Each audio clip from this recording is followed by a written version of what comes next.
mama will call me and tell me, hey, did you see the storm coming in? I'm like, no, what storm? Like, I have no clue what's going on, right? But that's like one of the biggest things I displaced from my business side. If you go on like my Instagram, it's a bunch of business podcast events that I host, but it's all my teams managing that. Like one of the first things I did was hire somebody to manage the social media where I don't have to necessarily be engaged on social media. And then if you look at anything outside of business, it's like the goofy nonsense of like my wife sleeping on the sofa. I put like drooling emojis on her and like cookie crumbs on her shirt. Like it's literally either business or goofy. And if it's the goofy side, that's me posting. If it's the business side, it's my team posting, right? But I think it brings that like human element that's kind of missed on social media and news. And it goes back to like, how do you keep, it kind of all goes back to branding in my head, right?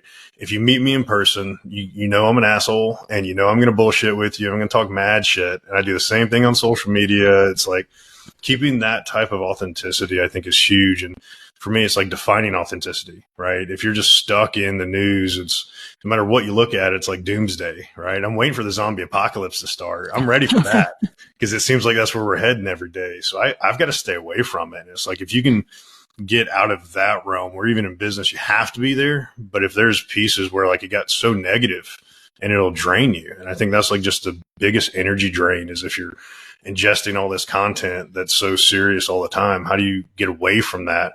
Because then you're taking it in.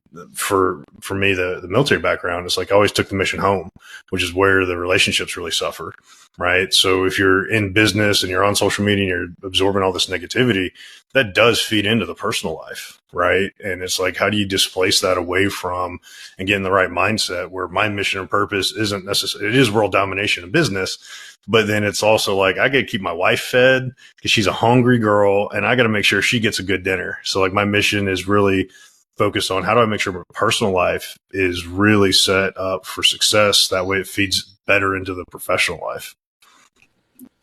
Exactly. And I want to add on to that.